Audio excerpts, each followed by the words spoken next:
젊은 이제 청년들을 이제 가끔 만나면 이 땅에서는 가장 매력적인 일이 하나님의 말씀을 전하는 것이다.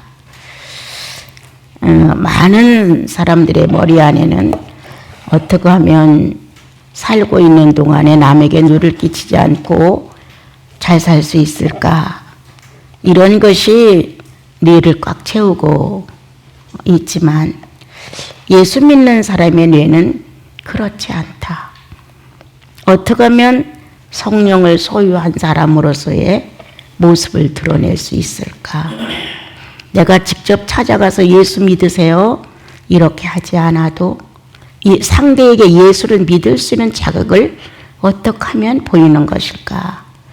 그런 것 중에서 가장 매력적이라면 일생에 후회 없는 삶을 살았다고 말한다면 예수를 소개하는 것이다.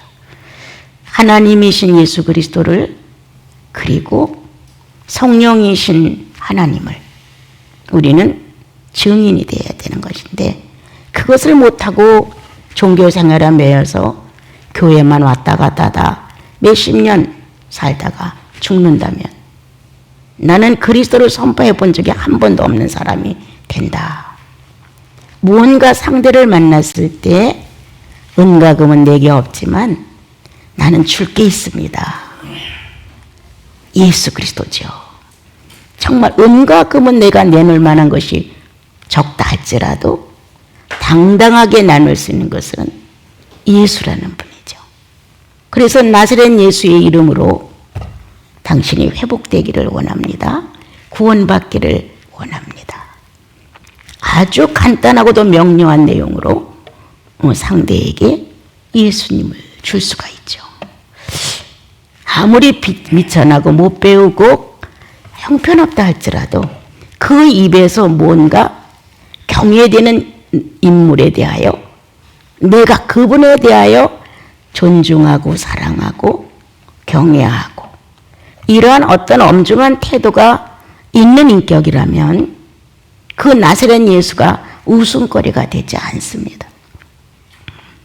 그런데 평소에 우리는 예수의 존엄성이나 존귀한 분이라든가 존중하는 자세 이거에 대해 무관심하다가 농담 삼아 던지는 식의 전도가 될 때 농담 삼아 던지는 말씀이 될 때 상대는 심각하게 듣지 않습니다.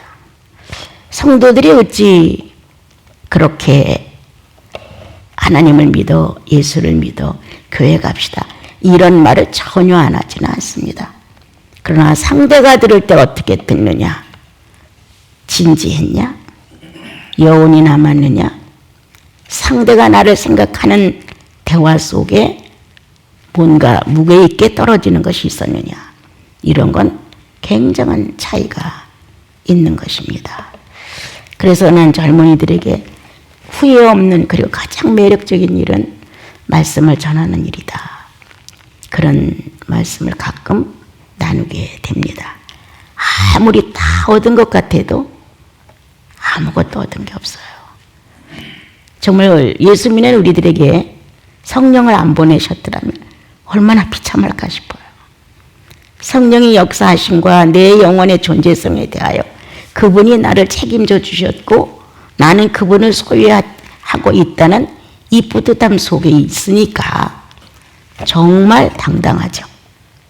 그런데 예수 믿으면서도 극히 초라하고 예수 믿으면서도 권위가 없고 예수 믿으면서도 농담으로 여길 정도의 가치성이 없다고 하는 것은 비극입니다, 여러분. 우리들의 마음 안에서 존중된 만큼 권위가 나가는 겁니다. 나의 사생활 중에서 예수 그리스도를 인정한 것만큼 권세가 나가는 겁니다, 여러분. 내가 예수를 헐값으로 낳았으면 헐값으로 나갈 것입니다. 그런데 내가 예수를 진지하게 받아들이면 내 생활에 진지하게 전달될 것입니다. 나는 성경을 잘 많이 이해하지 못할 때 성경을 읽다가 아주 깜짝 놀란 내용이 있었죠. 나는 행상인처럼 복음을 전하지 않는다. 길거리의 노점 장사처럼 하나님의 말씀을 싸구려로 던지지 않는다는 바울의 말에 나도 모르게 탁 탁 박수를 친 적이 있었어요. 그렇지. 그렇게 노점에서 싸구려 아무나 부르는 이름, 아무나 던질 수 있는 농담 같은 얘기 결코 아니죠.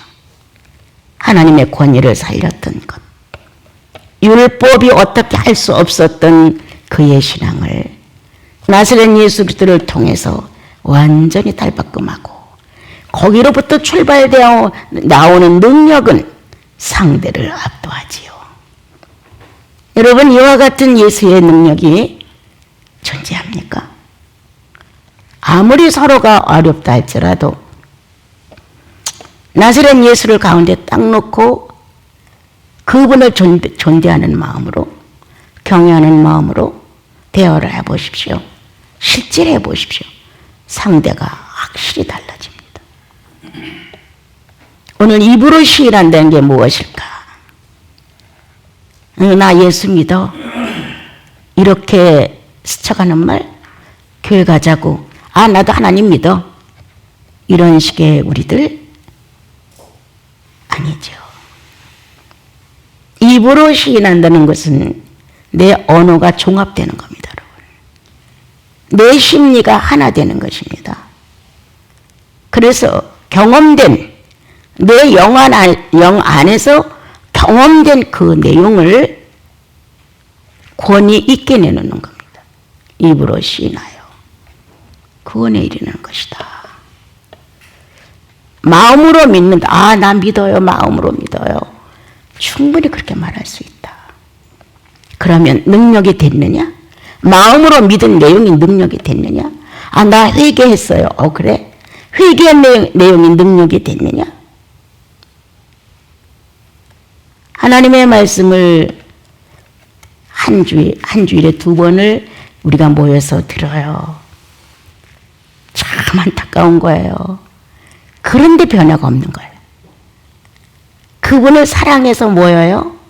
좋아하는 마음이 있어서 모여요, 우리가. 그리고 말씀을 때 여러분들 너무 멋있어요.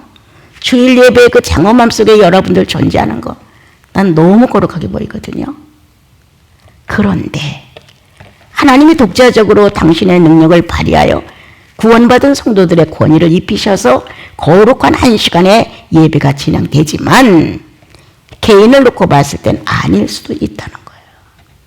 생각이 사악하고 마음이 세성화되고 교회는 여전히 오지만 성령과 교제가 없어서 변화가 없는 거예요. 세상 사람과 똑같은 농담적인 말을 해놓고도 가책이 안 오는 거예요. 예수님 믿으면 헛한 말을 하지 않죠. 절대적으로 농담의 말도 하지 않죠. 헛한 얘기로 시간을 낭비하지 않습니다. 참말을 하기에도 다 못하는데 그러한 말로 어리석은 자를 스스로 노출시킬 필요는 없지요. 나와 여러분은 영혼 속에서 확실한 경험이 이루어졌다. 가장 신뢰하고 내가 믿는 것은 예수를 만난 첫 경험, 첫 순교를 경험한 사람들은 다르다. 죄인이었던 내가 하나님이신 예수 그리스도를 만나 그분의 순교를 받았다. 그분의 순교를 받아 첫 동정을 서로 깨뜨렸다.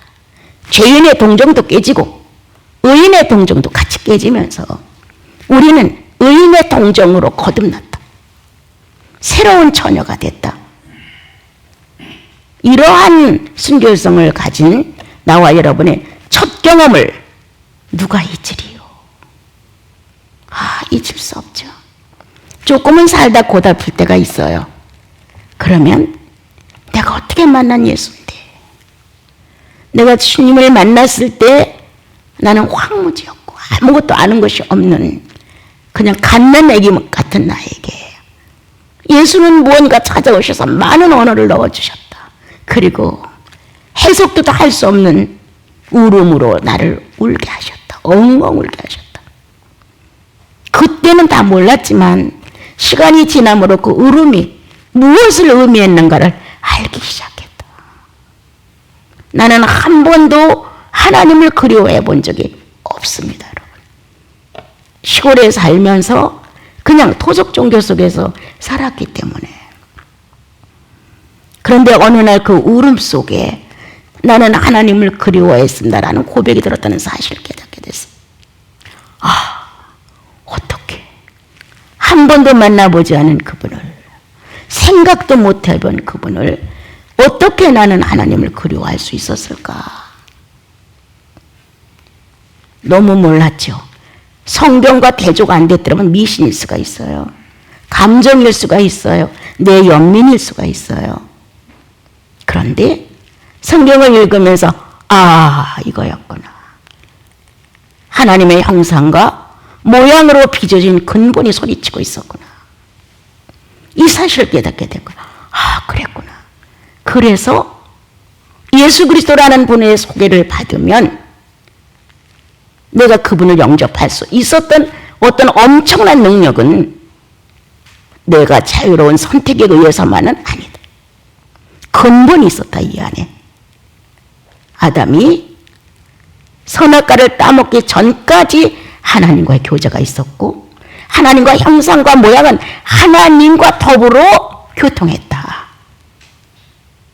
마지막 선악과를 따먹는 과정에 왔을 때 의지가 상실됐고 선악과를 따먹음으로 하나님과의 교통이 절단됐다. 그 전까지는 하나님과 내통이 철저했다. 그 경험을 갖고 있다.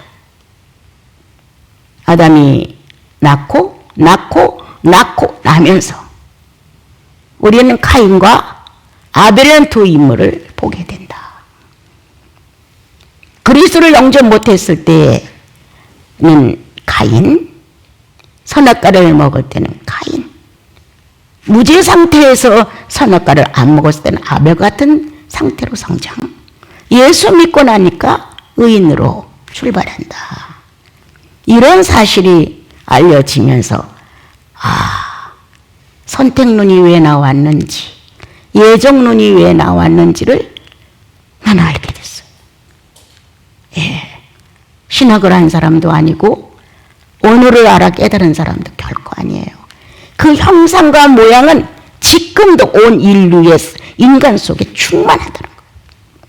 기회를 만나 예수의 소리를 들으면서 의아하고 깨어나면서 형상과 모양이 자기 구실을 할 수 있도록 움직여지는 거죠. 이런 하나님의 놀라운 사역이 나와 여러분의 영혼 속에 이루어졌다는 이 추억을 아니라고 할 사람이 하나도 없어요. 조금 믿음이 연약할 수 있고 미약할 수 있고 또 제대로 성장하지 못해서 조금 볼품이 없다 할지라도 예수 그리스도를 만나 첫 동정을 서로 교환하면서 새롭게 태어난 첫 순결을 다 지니고 있다. 구원받은 사람은. 하나님이라는 의미와 하나님 아버지라는 의미, 백성과 하나님 관계, 자녀와 하나님 관계는 어느 정도입니다. 이 자녀가 성장을 해서 출가할 정도가 된다면 부모보다는 짝을 더 요구하게 됩니다, 여러분. 여러분의 신앙이 점점 독립해서 성장하게 되면 상대를 찾습니다. 누구를? 예수 그리스도를. 어린 자아는 예수 그리스도를 한꺼번에 용납해 받아들이지 못합니다. 그 고난의 예수를 어떻게 다 처리해? 그런데 삶을 살아가면서 이렇게 실패 저렇게 실패, 이렇게 고백 저런 고백 경험 속에서 이제 예수 그리스도를 상대로 볼 수 있는 성장이 온 겁니다, 여러분. 본능적으로 서로는 요구하죠. 남녀라는 이성관계는, 인성과 신성은 에덴에서 분리되었지만 이제 예수 믿고 구원받아 성장된 그 모습 안에서는 서로를 그리워하고 찾는 아주 무서운 힘이 있죠. 이것을 돕는 것이 성령이시다.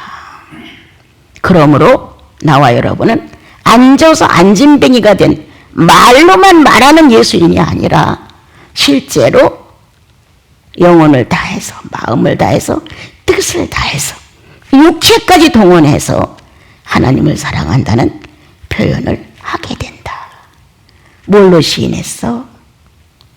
마음으로 시인하고 입술로 시인하고 육체로 시인합니다. 마음으로 믿었을 육체로 현실화시켜 그 믿음을 다시 나와 여러분은 삶에서 인격 형성으로 나타나게 되죠. 이런 주님을 너무 매력 있는 거예요. 나는 예수 그리스도가 그냥 예수 믿고 천국 간다 이랬으면 도중에 탈선할지도 몰라. 그런데 그 갈망이 일어나는데 얼마나 알고 싶었겠어요. 어쩌다가 1년에 몇 번 교회 가면서 듣는 그 소리 갖고 내 영혼이 차지를 않았어요. 성경을 아무리 본들 이게 이해가 됩니까 여러분? 성령이 이 성경을 썼다고 해도 내가 너무 무식하니까 그냥 아는 정도는 얼마나 있어. 그러나 이 속에 포함된 그리스도의 비밀에 대해서는 문이 잘 열리지를 않았던 거예요. 그러니까 다 버리고 산속으로 들어갔던 거예요. 어떻게 하면 내가 예수님을 알을까요? 자, 마음으로 믿은 여러분, 저도 마음으로 믿었습니다. 이것은 단순한 마음이 아니라 영혼이 회전됐다는 거예요. 뭔가 새로운 이질적인 물질을 하나 만나 뭔가 달라졌다는 거예요. 자신도 모르게 구세주라고 덜커덕 말하였다는 거예요.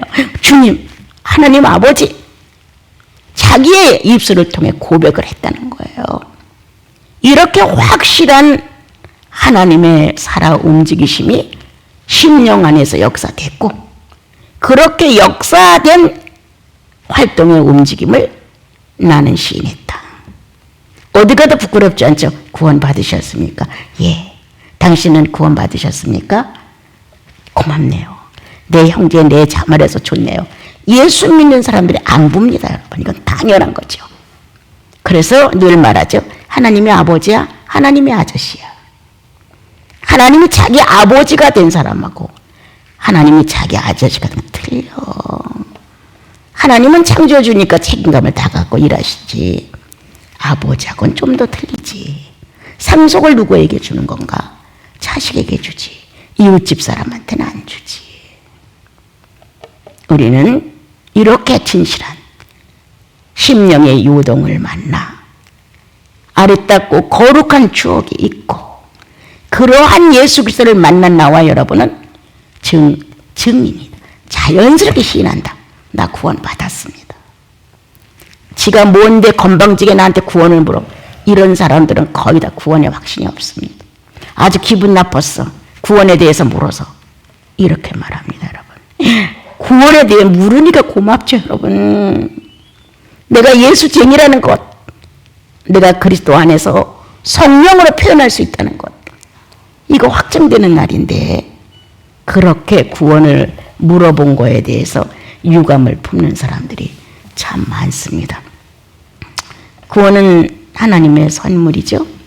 예수 그리스도가 내 구주라는 사실이 이제 믿어질 때 내 마음의 경험이 이루어졌고 나는 그렇다고 시인했죠.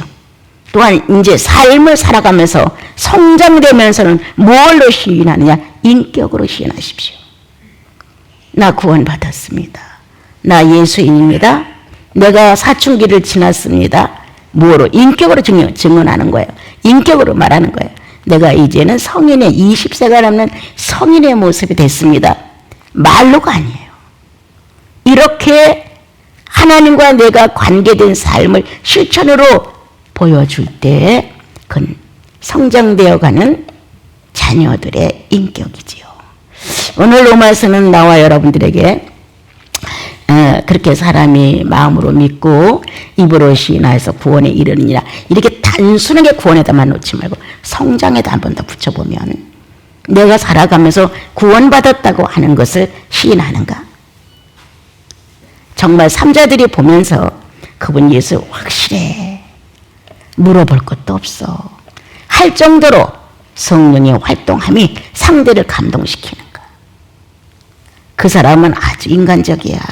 지극히 인간적이야. 얼마나 성령의 흔적이 안 나타나면 그 사람 아주 인간적이야. 그 사람 예수 믿는지 안 믿는지 나도 모르겠어. 이렇게 상대가 말할 수 있다는 거예요. 오늘 나와 여러분은 이제 어린아이 때는 내가 예수님을 만나 이렇게 구원을 받았습니다 라고 시인하지만 이제 구원이 확실해서 성장되어가는 여러분들과 나는 인격으로 시인해야 합니다. 성령의 감동과 감화가 인지와 감지가 충만히 이루어지는 심령의 역사와 그 이루어진 사건을 가지고 현실에서 인격으로 인정하는 것, 시인하는 것이다. 이런 성도의 삶이 이루어져야 지루하지 않습니다. 성령이 내 안에서 지루한 거예요. 변화 없는 나를 놓고 너무 지루하신 거예요. 반면에 성도도 지루한 거예요. 나는 간혹 어떠다 좀 말을 좀 쉽게 놓을 수 있는 성도를 만나면 지루하지 않소? 내가 이렇게 말하거든요. 성령 역시 없이 사는 거 대단한 실력이야. 예수를 만나 성령의 경험이 있는 사람도 이거 알아들어요, 금방. 당신 아주 기술이 좋소.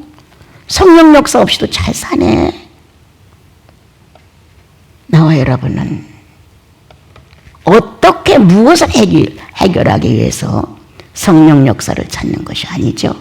성도니까 보증된 자인 거예요. 보증으로 들어오셨죠. 그 성령의 역사가 나와 여러분을 예를 들어 한 2년 동안 캄캄했다 할지라도 의지 있게 인정을 하고서 하는 삶을 변함없이 주님 안에서 있었다면 2년 후에 주님은 문을 열고 성령을 통하여 새로운 내 영혼의 은총을 입히시는 거예요. 암흑기를 만나 어두운 밤을 수없이 지나갔지만 그때마다 한숨도 나오고 때때로 아주 극히 인간적으로 변질도 되고 하는 것 같았지만 주님이 붙든 암흑기였다면 확실히 지나가요. 그리고 그것이 지나면 성령이 사생활 속에 구석구석 역사를 하시는 거예요. 얼마나 분명하게 내가 시인할 만큼 성령께서 하셨어. 성령이 그런 생각을 보내셨네. 성령께서 그런 답변을 하셨네. 성령으로 말미암아 선한 마음이 나왔어. 인색한 마음이 깨져나갔어. 이렇게 성령이 내 안에서 성령의 한 사회를 이루고 있는 사실이 드러나기 시작을 하는 거예요. 암흑기는 절대 나쁜 것이 아니다. 건조기는 절대 잘못적인 것이 아니다. 내 스스로가 잘못해서도 오지만 주께서 연단하시고자 하여 보내실 수도 있다. 여러분, 우리는 며칠이죠? 주님 앞에 우리가 경성 기도를 했죠? 사단은 가라지를 부려서 전 인류의 성도들을 어둡게 만들고 그리고 시비하게 되고 옹졸하게 만들어서 이에 타산하게 되고 기대에 어긋났다고 원망하게 되고 뭘 하면 대가를 요구하게 되고 아주 자질구레한 걸로 안개를 뿌리듯이 어렵게 만든다. 그래서 가정에 불화가 생긴다. 신뢰가 깨진다. 이해가 안 된다고 트집 잡는다. 이러한 일들이 교회와 가정 안에 틈타게 되면 분열된다. 평화가 깨진다. 자질구레한 걸로 인하여 성령 역사가 멈추게 된다. 그래서 우리가 주님 앞에 이 시대를 위하여 기도하자 하고 우리가 16일간인가를 기도 집회를 주님 앞에 아뢰었습니다. 그럼 당연히 나는 이렇게 생각하거든요. 당연히 지나가는 것. 그렇다고 이게 면제돼서 싹 없어졌느냐? 나는 그렇게 생각하지는 않아요. 적어도 전 인류에서 이 기도를 함께한 시대를 내다보고 고민하는 성도들이 있었다는 거예요. 그들도 못지않게 개인적으로 단체적으로 기도했을 거예요. 이 시대를 어떻게 하면 이겨나갈 수 있을까 하고. 그러면 그와 같은 기운이 반드시 기도한 사람들 먼저 옵니다. 기도를 했으니까 능력이 있나 없나 봐야 될 거 아니에요? 이건 사단의 시험이라고 나는 생각지는 않아요. 주님께서 참으로 네가 진실한 마음으로 그 기도에 참여해서 한 시대를 나와 함께 멍에를 같이 쳤었느냐? 그리고 이와 같은 문제가 실제로 일어난다고 너는 생각했느냐? 그렇다면 이와 같은 문제가 일어나고 있는데 너는 어떻게 대비할 것이냐? 대처할 것이냐? 첫째, 기도한 것 생각나게 하소서. 상대의 반응에 대응하지 않게 하소서. 상대가 나한테 먼저 해오든 내가 상대에게 주든 항상 책임은 내게 있다고 하게 하소서. 그러므로 그렇게 자질구레한 아주 작은 타산 속에서 이루어지고 있는 불화를, 말할 수 없는 옹색함을, 옹졸함을, 그리고 인정이 안 된 것처럼 생각해서 자존심이 상했다는 말을, 이거 아무것도 아닌데 이런 것들을 갖다 놓고 시비가 됨으로 인하여 부부 사이가 껄끄러워진다. 부모와 자식 간의 애정이 식기 시작한다. 너는 너, 나는 나로 간격이 벌어진다. 교우 사이에도 이제 사람은 믿을 게 못돼 하면서 독립한다. 선한 독립은 괜찮으나 악한 사건이 오므로 독립하는 것은 악인입니다, 여러분. 여기에 휘말리지 마라. 난 아까 잠깐 이제 식사 시간에 사무엘사님한테 그런 말을 했어요. 우리가 기도했지 않냐. 이런 문제가 우리들에게 먼저 온다. 기도한 사람들한테. 그렇게 하지 않겠냐. 그러므로 인하여 기분 나쁜 일도 생길 수 있고 아주 속상한 일도 생길 수 있고 뜻하지 않은 오해가 될 수도 있고 많은 사건들이 생긴다는 거예요. 우리 누구 상대했어요? 16일간. 시대를 상대했어요. 그럴 거라고 생각하고 기도했어요, 여러분. 그렇다면 그냥 넘어갔다 이렇게 하지 말고 사단은 활동하지만 능력적으로는 활동 못합니다, 여러분. 그러니까 아주 치사하게 활동을 한다니까요. 아주 정말 코웃음이 날 수 있는 어이가 없네 하는 사건으로 우리를 저하시키는 거예요. 이런 데 빠지지 마라. 예. 그래서 기도한 사람답게 시대를 놓고 기도했다. 사단의 활동이 클까봐 주님의 동력을 함께했다. 이런 사건이 안 올 거라고 믿지 않다. 온다. 나는 어떻게 대처할 것이냐. 직접 대응하지 마라. 그리고 항상 주님을 의식하는 자세를 가져야 한다는 거예요. 그래서 사단은 더 이상의 활동을 크게 벌이지 못하죠.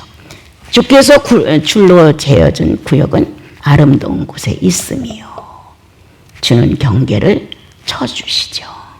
그리고 설사 그 사건에 실패를 했다 할지라도 가족관계냐 이웃관계냐 교회관계냐 그럴지라도 툭툭 털고 일어나죠. 더 이상은 아니야.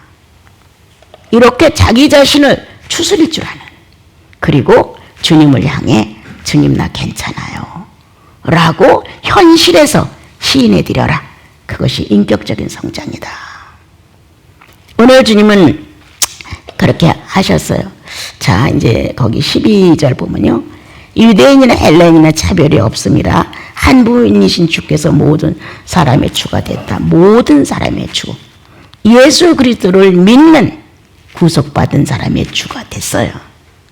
또한 구속을 이루지 못했어도, 확신하지 못해도 신앙심, 어떤 종교성에 의하여 그런 울타리에 들어왔다면 자신들도 모르게 주라고 해요.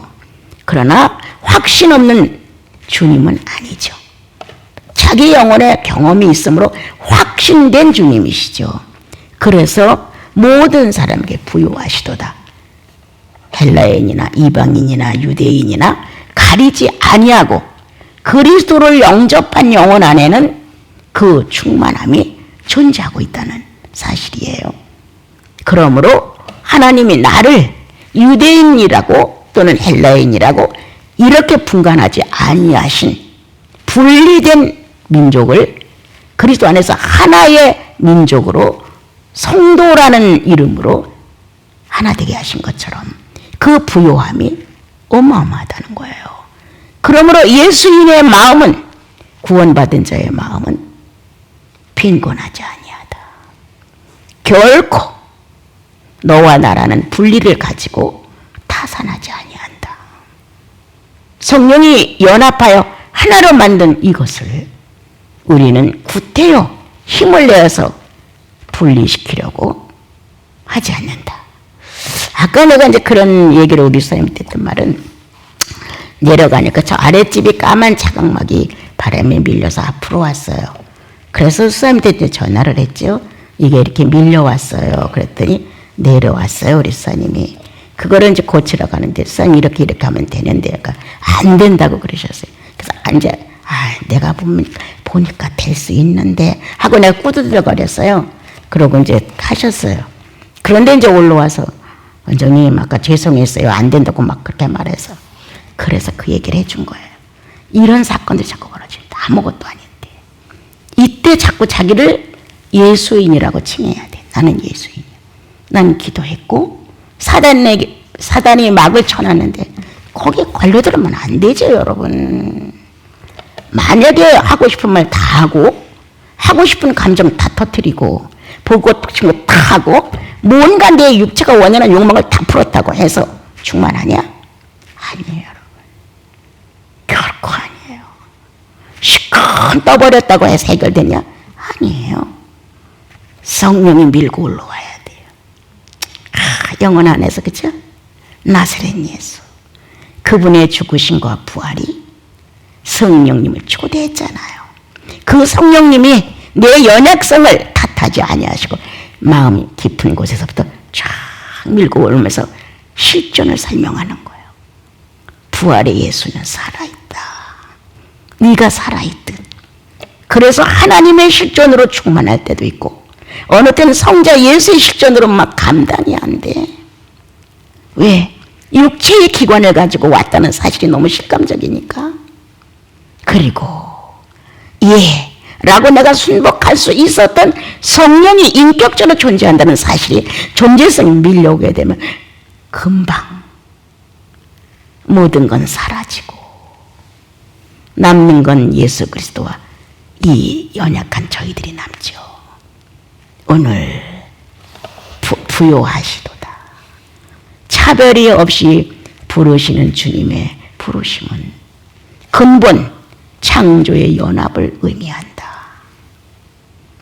사단은 하나님과 아담을 분리시켰고, 아담과 하와를 분리시켰고, 이렇게 모든 걸 분리하게 만들었어요. 그러나 예수 그리스도가 오셔서 네 안에 내가 있고 내가 네 안에 있잖아. 사실적으로 증명했죠. 그 말이 실체가 되도록 성령을 주셨죠. 성령이 내 안에 계셔. 하나님이 내가 성령 안에 있어. 이와 같은 주님의 실제의 사건이 종교성에 의해서 그렇거니 이렇게 의미 없는 시시한 예수가 돼서는 안 됩니다, 여러분. 그렇습니다. 주님 반드시 그렇습니다. 이렇게 나와 여러분은 살아계신 의식, 존재성에 의한 의식, 그분을 통하여 뿜어내는 놀라운 힘, 이것이 나와 여러분 영혼 안에 부여하죠. 충만하시죠? 누구든지 주 이름을 부르는 자는 구원을 받을 것이다. 이렇게 받으리라 이렇게 하셨어요. 그래서 삶에서 이제 예수 믿는 안에서만 얘기하고 싶어요. 시간이 없으니까. 삶에서 예수님의 이름을 부르십시오. 내가 지난번에 식구들한테 우리가 그 기대 집회가 조금 늦었다. 그러므로 영혼들이 일주일 내내 주님을 좀 마음 안에 에너지를 보내서 세우십시오. 예, 하루에 적어도 서너 번 이상, 5번 이상 주님을 한 번, 오래 걸리지도 않아. 한 5분씩만 불러도 주님 내가 당신 안에 있습니다. 뭐 무릎을 꿇고 거창하고 막 이렇게 기도하는 거 아니에요. 그냥 같이 살고 있는 거야, 주님하고요. 주님 내가 시험에 들을까 두렵습니다. 주님 내가 행여나 교만하여 아는 척하며 주님을 뒤로 밀어놓을까 봐 걱정됩니다. 이렇게라도 주여 나를 아시죠? 연약한 나를. 아니면 그냥 주님, 그냥 그 주님이 좋아서 그냥 부르는 거예요. 그래서 나를 점령하려고 계획을 짰던 어둠의 계략이 물러가는 거예요. 약해져 버리는 거예요. 오늘도 이와 같은 주님의 사람들이 지구에 존재해요. 자기의 영혼만을 위해서 부르는 것이 아니라 하나님의 그 나라와 그 일을 위해서 간절히 찾는 사람들이 또한 있어요. 그러므로 우리는 어렸을 때는 나 하나만 위해서 그 이름을 부르지만 그건 한계에 도달해요. 이제 갈수록 커짐으로 주님의 동력자가 되죠. 성령의 동력자가 되죠. 심령의 동력자, 육체의 동력자를 동시에 같이 엮어가지요. 그러므로 그 이름을 부르는, 실제 자기의 사생활 중에서 그리스도의 이름을 부르는 자는 그리스도의 이름을 망령되게 쓰지 않습니다. 이것 좀 주세요. 이걸 해결해야 돼요. 저 사람이 저렇게 나쁜 짓을 하는데 저거 좀 고치게 해주세요. 이런 기도 안 합니다, 여러분. 정말 예수의 이름을 불러서 삶에서 구원을 받는 사람들은 예수님의 이름을 아주 존경히 여깁니다. 절대 함부로 부르지 않습니다. 나는 처음에 교회 나가서 예수 믿는 사람들이 하도 하나님 해서 질려버렸어요. 하나님 이름을 그렇게 부르는 것만큼 신앙생활 하느냐? 안 해. 그리고 그 이름이 왜 이렇게 흔해 빠졌어? 주님 앞에 나와서 그 호칭을 부를 때도 가슴을 더듬어 봐야 돼. 부끄럽지 아니한가? 그러한데 사람들 앞에서 남발하는 거예요. 막 하나님께서 이렇게 하셨더니 이렇게 돼서, 하나님께서 이렇게 했더니 이렇게 돼서, 하나님이 이렇게 다 맞춰줬다고. 와. 그래서 나는 한동안 집회할 때 부르지 말라고 그래. 차라리 부르지를 말아라. 그렇게 농락을 당해야 돼? 주님의 이름이 부르기조차 아깝잖아요. 내가 한동안 그거 가르쳤잖아요. 예수의 이름 그거 부르기조차 아까운 이름이다. 함부로 그렇게 자기의 육력을 위해서 쓰려고 그렇게 부르지 마라. 오늘 나와 여러분, 얼마만큼 주님의 이름을 부르는지 모르지만 그 이름이 부끄럽지 않게 불러주십시오. 또한 여기 보면요, 전파하는 자가 있어서 듣는다. 누군가가 전해주니까 들었다. 보내심을 받지 아니했으면 어찌 전파가 됐겠느냐. 이렇게 이제 정리를 하셨어요. 그러면서 아름답다, 좋은 소식을 전하는 자들의 발걸음이요. 나는 생각합니다. 1차 부르심. 구원받으라는 1차 부르심. 그렇죠? 1차 부르심의 구원을 받을 때 성령이 내재해 주심으로 성령이 그 사람의 특성과 함께 연합하여 은사를 나타나게 하십니다. 1차 부르심은 구원 안에 있습니다. 그러나 그 구원과 함께 성령이 연합해서 나와 여러분의 인격을 독점하게 됩니다. 그래서 함부로 썼던 감정, 지성, 의지가 함부로 써질 수 없게끔 만드십니다. 죄인을 위해서, 죄악을 위해서, 죄인의 충만성을 위해서 감정이 사용되고 의지가 사용되고 지성이 사용됐었습니다. 그러나 예수 믿고 나면 그렇지 않죠. 이제 나의 인격은, 나의 인격 조직들은 어디다 써야 되느냐? 예수처럼 살 수 있는 대로 이 기관이 돌려지는 겁니다, 여러분. 그러므로 첫째 부르심은 죄인의 지정의가 의인의 지정으로 바뀌었다는 거예요. 둘째 부르심 안에는 성령의 내재하심으로 인하여 성령으로 우리가 충만해질 수 있는 내용이 있다는 거예요. 그래서 이제 내가 선천적으로 언변이 좋으냐? 주님은 선천적인 플러스 은사 플러스 후천적인 성령을 통하여 갖고 들어온 은사를 포함해서 어느 언변이 좋으면 그거를 통하여 역사를 하신다. 자, 저 사람은 깨닫는 게 남달라. 통찰력이 있어. 뭔가 다른 사람과는 또 다른 면이 있어. 그게 선천적이라면 주님은 후천적인 성령의 은사를 가지고 들어가 그 선천적인 것을 붙들고 주님의 영광을 위해서 쓴다. 예수 믿고 구원받는 것만 부르심이냐? 구원받고 내일로 죽으면 괜찮다. 그러나 구원받고 30년도 살고 50년도 살고 60년도 산다.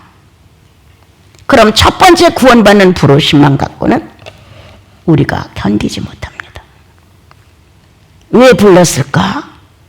천지창조의 의미는 성숙입니다, 여러분. 성장이 되어서 그와 같은 모습으로 어미 아비가 되어야 됩니다. 그래서 또 자식을 낳고 자식을 낳고 자식을 낳고 의인의 인격이 나와야 정상적인 모습입니다, 여러분. 우리는 예수 믿고 천국 간다는데 한 페이지를 만들어서 아주 마침표를 찍었습니다. 이거 파괴되어야 됩니다. 첫째 부르심은 구원받으라는 것이다. 둘째 부르심은 사역인데 무조건이냐? 아니다. 내가 선천적으로 가지고 있는 특성이 있다. 그 특성을 가지고 성령이 내재하셔서 성령의 후천적인 은사를 플러스시켜 하나님께 영광이 될 수 있도록 불러주셨다. 여러분, 나는 가끔 생각해요. 바울이 능통하지 않았더라면, 그 정도 지각과 지식과 학문의 지식이 없었더라면 이렇게 하나님의 마음을 끄집어다 다 쓸 수 있었을까? 한계가 있었겠지. 그런데 바울은 가지고 있는 전천적인 것이 확실하게 필요했어요. 거기에 성령이 딱 오셔서 이거 내가 갖다 쓸게. 그리고 후천적인 역사를 하셨던 거예요. 주님의 부르심에 합당한 사역을 하셨어요. 자, 다시 이제 얼마나 나이가 먹고 예수를 믿은 지 몇 년이 됐어요. 그 부르심에 합당한 성숙미로 마감을 하게끔 하신다는 거. 도중 하차 누구처럼, 가룟 유다처럼 원치 아니하시죠. 설사 베드로처럼 조금은 실망을 시켰다 할지라도 다시 돌아가 주님의 뜻을 이루고 말았죠. 오늘 나와 여러분, 부르심이 확실한 분들이에요. 첫 번째 부르심, 구원받으라는 부르심이에요. 두 번째 부르심, 새로운 인격으로 하나님과 동역하자는 부르심이에요. 그래서 성령 안에서 은사가 다 있다는 거예요. 그런데 우리는 특정 인물만 은사가 있는 것 같은 거예요. 절대 아닙니다, 여러분. 자, 그 중에서도 많은 은사가 성경에 보면 있어요. 교사도 있고 선지자도 있고 다 가르치는 은사도 있고 여러 가지가 있지만 나는 여러분에게 말합니다. 가장 멋있는 부르심의 은사는 성령의 열매다. 하나님이 내 안에 선물을 주셨어요. 사랑과 희락과 자비와 충성과 온유와 절제와 겸손과 이 놀라운 이 인격의 은사를 넣었다는 거예요. 왜 불렀을까? 성령 충만한 인격. 왜 부르셨을까? 성령으로 완숙한 인격. 왜 부르셨을까? 성령이 주권 행사를 마음껏 할 수 있는 완성의 가치를 위하여. 나는 어디에 있는가? 고작 주님이 성령을 통하여 은사를 보냈는데 그 은사 놓고 싸우다가 세월 가는 거 아닌가? 내가 더 잘나서 내가 더 잘해. 나는 이렇게 성과를 냈어. 나는 이걸 꼭 해야만 돼. 이런 식으로 은사를 놓고 은사 다툼하다가 미끄러진 사람들도 어마어마하게 많습니다. 주를 위해서 성공, 천만의 말씀. 자기 욕망을 위해서 성공이죠. 이런 일이 얼마나 많은가. 나는 민수기나 그런 데 보면 대제사장과 제사장들의 그 질투와 직분 다툼에 대하여 진짜 어이가 없더라고요. 주님이 만드신 대로야. 주님이 나와 여러분에게 성령의 은사를 부어주신 대로야. 가르치는 은사, 전도하는 은사 뭐 다 많아. 교사 은사, 예언하는 은사, 방언 은사 어마하게 많지만 가장 멋있는 은사는 성령 충만, 성령의 인격의 은사가 가장 멋있습니다, 여러분. 이런 은사를 위하여 주님이 불러주셨죠. 예. 오늘 일 구원받기 위하여 불러주었다. 이 선천적인 것, 후천적인 것 합하여 예수 그리스도의 사역을 위하여 불러주셨다. 3. 성령의 인격으로 충만하라고, 예수 낳으라고, 예수와 동격을 이룰 수 있는 닮음의 모습을 성숙미로 보이라고 불러주셨다. 나 어디에 있을까? 나 겨우 구원받고 천국 가는 자리에만 있고 왔다 갔다 변화도 없는 신앙생활만 하고 있는 것일까?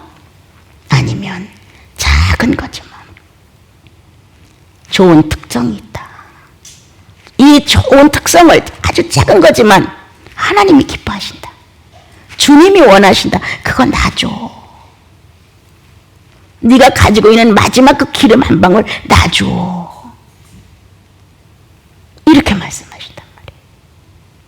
그래서 선천적인 은사 플러스 후천적인 은사로 사역을 같이 감당한다, 주님하고. 한 가정 안에서도 누군가는 참아줘야 돼. 문제가 생길 때. 자, 완숙한 성령 충만한 은사. 이렇게 불러주심에 합당한 나와 여러분 어디에, 어느 지점에 와 있습니까, 여러분?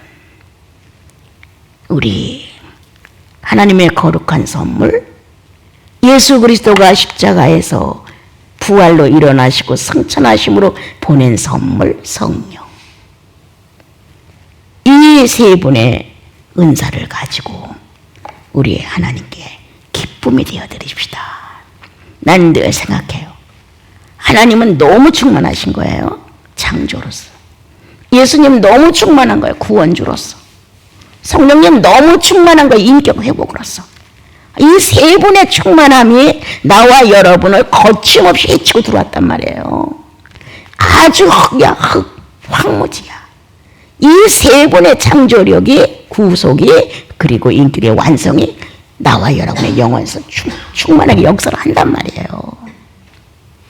그러므로 내가 좋아하는 구절 중에 하나, 그는 창조자가 돼요. 주님이 창조하실 때 옆에서 다 보셨다고 그랬어요. 그것처럼 우리도 성령 안에서 예수 그리스도가 사람으로 오셔서 승천하여 오르기까지 인생으로 산 그 놀라운 비밀스러운 내용을 성령이 함께 행동해 주셔서 알게 하시는 거예요. 그러므로 오늘 성령의 인격은 지금도 우리를 부른다. 완숙하여 부족함이 없는, 균형을 잃어버린 자가 아니고 창조의 법칙대로 질서와 조화, 균형 이렇게 맞춰지는 성도를 요구하신다고 성경은 오늘 기록을 하셨습니다. 여러분 미약하지만 노력하세요. 그렇다고 여러분들의 행위로 완성되는 건 아니지만 그래도 성령 모신 사람은 성령을 우대하는, 성령을 심심하게 하지 말라는 거예요. 성령을 아주 괴롭히는 거예요. 우리가 도전하지 않으니까. 무언가 도전하고 그리스도의 현실을 알고 싶어하고 어떤 비밀스러운 일들이 지나갔나 하고 애를 태울 때 그게 지식에 대해 돌아오는 거예요. 그런데 우리는 그냥 오늘도 편안해서 괜찮아, 오늘도 괜찮아서 필요한 것만큼 채워줬어, 이렇게 안일주의자로 부르심의 은총을 망각하고 있는지도 모릅니다. 여러분 잘 달리다가 멈춘 사람들이 참 많아요. 예. 예수 믿고 한 2년 30년에 이렇게 죽었더라면 괜찮은데 아주 오랜 세월 살다가 보니까 별로 재미가 없는 거예요. 왜? 발전하지 않으니까. 새로운 비밀을 터득하지 못하니까. 예. 그리고 살아있는 그분과의 내가 내통이 되므로 무언가 내 영혼 안에서 그분의 현실이 그대로 인정이 되는 이러한 삶의 표현이 없으면 지루해요. 나도 지루하고 주님도 지루해요. 나도 현실이 시시하고 주님도 시시해요. 이런 삶을 우리 살아가지 맙시다. 이제 또 주일까지 무언가 예수의 이름을 다정하게 불러보세요. 예. 그리고 이제 성령 충만한 부르심에 합당한 자로 자기를 받아들이고, 그리고 무엇을 꼭 해서가 아니라 시인하세요. 인격적으로. 예. 그래서 저마다 충만한 나와 여러분, 감격하여 찬양이 저절로 쏟아지는 나와 여러분, 너무너무 좋아서 감사, 주님 감사, 막 경탄에 충만히 나와 여러분의 주변을 감싸죠. 내가 충분히 이기고도 남을 수 있는 현실인데도 불구하고 어둠에다가 넘겨주는 이러한 일은 없도록 했으면 참 좋겠습니다.